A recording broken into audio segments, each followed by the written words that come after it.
मुसद्दिक मलिक साहब, इलेक्शन 8 फरवरी को हो जाएगा।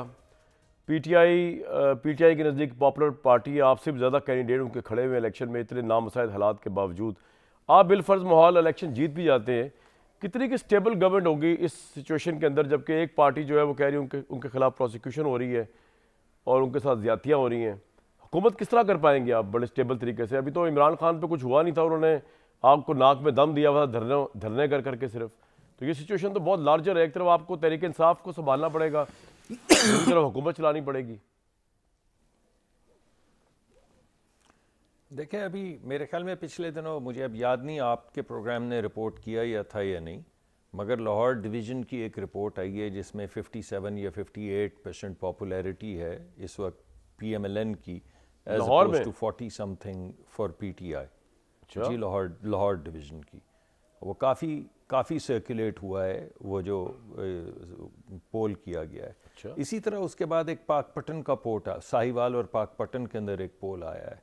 तो ये सारे पोल जो है, ये किस चीज़ की गम्माजी आप अपने लेवल पे करवा रहे हैं? ये एक पोस्ट ट्रूथ सोसाइटी, सॉरी, ये आप खुद करवा रहे हैं जो आप करवाते हैं? क्या कहा आपने? ये आप अपने तौर पे करवा रहे हैं? ये हमने नहीं करवाए। अच्छा, आपने नहीं करवाया? नहीं, ये हमने पोल नहीं करवाए। ये तो हमारी एक पोलस्टर दोस्त है, उन्होंने कहा कि मेरे कॉलीग ने ये पोल्स किए हैं, उनके रिजल्ट्स हैं, और उसके बाद वो पहले व्हाट्सएप पे आए, उसके बाद टीवी के भी कई प्रोग्राम्स में डिस्कस हुए। तो ये कहाँ से आ रहे हैं?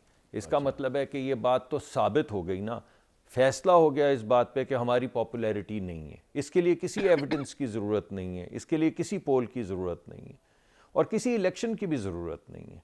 क्योंकि जैसे आप कह रहे हैं कि भाई आपको तो ज़बरदस्ती लाया जा रहा है, इसका मतलब है कि किसी इलेक्शन की तो ज़रूरत ही नहीं है। आपको तो पहले से पता है, हमारे जितने भी इस वक्त मुबस्सिर हैं उनको पहले से पता है कि हमारी तो पॉपुलैरिटी ज़ीरो है और सिर्फ एक ही पार्टी है पीटीआई। तो भाई फिर इलेक्शन आप दे दें उनको। अगर कोई भी शख्स जाता है, आपका ये पॉइंट आ गया, अगर मैं यही पॉइंट आगे रख दूं, बिल्कुल ठीक, आपका ये पॉइंट आ गया।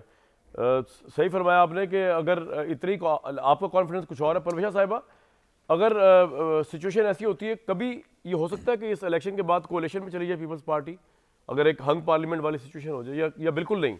एक्सपीरियंस बड़ा गंदा हुआ है पीडीएम का। देखिए, हम तो अभी कोई हतमी बात नहीं कर सकते कि हम क्या करें। कोalition भी एक पॉसिबिलिटी है, मुझे इल्म नहीं कि क्या होगा, लेकिन मुझे इतना ज़रूर इल्म है कि ये जो इलेक्शन होने जा रहा है, जिन मसाइल का हम कहते हैं कि हल जो है इस इलेक्शन में रखा है, इतना मुझे पता है कि उसमें से किसी मसले का हल इस इलेक्शन में नहीं है। इस इलेक्शन के नतीजे में कोई मसला जो कि हमको आपको इस मुल्क को जो दरपेश है वो हल होने वाला नहीं। और इस तरह के इलेक्शन के बाद जो होगा उससे सोचकर मेरी रूह खौफ से कांप जाती है, क्योंकि इस इलेक्शन के बाद जो घड़मस मचेगा, जिस जो है सतह पर लोगों की जो है ख्वाब और उनकी उम्मीदें जो पहले ही टूटी हुई हैं उसके बाद भड़केंगी, तो मुझे सिर्फ ये बता दीजिए कि उस आग पे पानी डालने का भी कोई प्लान है, प्लान बी है, प्लान ए है, या हम यही समझ रहे हैं कि इसी तरीके से जो है ये मामला और जो है कई साल तक चलाया जा सकता है। लेकिन ऐसे नहीं है। ये जो होगा, अगर नज़र आ रहा है, जो आप बिलावल साहब के भी रेफरेंस से कह रहे हैं, उसमें भी देखिए बिलावल साहब ने जो कहा उसमें कोई झूठ नहीं, और जो मैंने आपसे कहा उसमें भी आपको इल्म है कि कोई झूठ नहीं।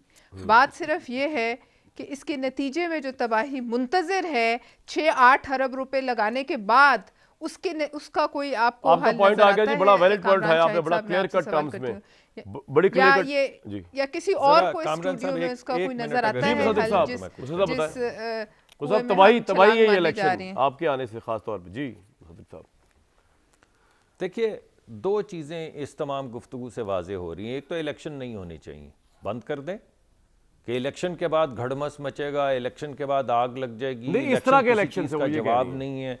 तो ये तो वो री इमेजिन पाकिस्तान वाले हमारे दोस्त कह रहे थे कि इलेक्शन किसी चीज़ का जवाब नहीं है, तो रहने दे फिर इलेक्शन। ठीक है। दूसरी बात ये कि अगर पीपल्स पार्टी जीत गई सिंध में तो घड़मस मचेगा।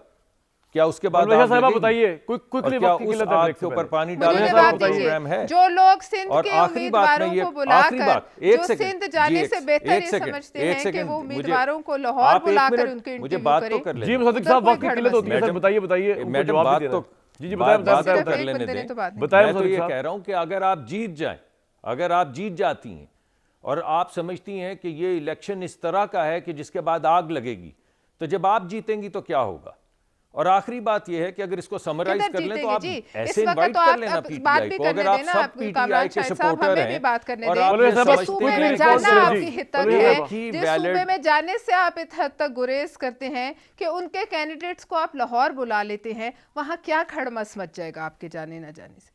वहाँ इस स्टेज तक आज तक मियां साहब हम जीतेंगे तो सुसिंध घड़मस में जो मचेगा है ना। पाँव रखने को आप गुनाह ये समझते कहिए, हैं, तो फिर क्या मैडम, होगा? जब मैडम, कोई आप जाए ही सिर्फ ये ना, कहिए- जो कोई वोटर से कहे अपने गिरेबानों में झांको। आप बात करने देना मुझे भी। अब बात यह है कि जहां आप जाना है तक जी, आप समझते कीजिए, हैं, आप वहां कोई कीजिए। खड़मस नहीं मचेगा। खड़मस वहां मचेगा जहां आप समझते नहीं हैं आपके लिए मचेगा ना। राहें हमवार की जा रही हैं, लेकिन जी, धचका जहां हम आपको जीतेंगे इलेक्शन वहां वाले दिन खड़मस लगेगा, मचेगा, जब जहां आपको आप समझ जीतेंगी आएगी कि वहां भाई क्या वो वो ये होगा। कह रहे आप हैं कि नहीं इलेक्शन जीतने कैसे जा रहे होगा हैं तो जी, खड़मस आपको नहीं समझा मचेगा। रहे हैं कि आप शानदार नहीं बात जीतने है। जा रहे हैं। अगर इतना अगर बेहतरीन अगर हम तो मुसद्दिक वही साहब कह आप रहे हैं इलेक्शन आपसे। को हम हाईजैक तो करने की सिंध कोशिश से चार- करेंगे तो काम खराब होगा। भट्टी साहब, दोनों तरफ की राय सुनिए, आप अपनी राय से हमें वो करें, मुतरफिर नहीं, मतलब महसूस करें। भाईजान, इन दोनों राय को रहने दीजिए, पुरानी हो चुकी हैं। आपने जो राय दी है वो नई है। फैसल वाडा वजीर आजम, मंजर एक आपके सामने मंजर आपके सामने रख रहा हूँ। पीछे कायदे आजम साहब, भुट्टो साहब, बिलावल भुट्टो साहब की तस्वीरें, आगे खड़े फैसल वाडा साहब, साथ खड़े जरदारी साहब। फैसल वाडा के दाएं गाल पर हाथ रखकर चेहरे पर रवायती मुस्कुराहट सजाए हुए जरदारी साहब। बस और इसी फैसल पे वाडा के आज का बाएं- प्रोग्राम मैं करता हूं मुकम्मल। कल भट्टी साहब आप तो खैर आते रहते हैं, कल दोबारा आपको ले लेंगे। आपका क्या, आपके पास भी टाइम है, हमारे पास भी टाइम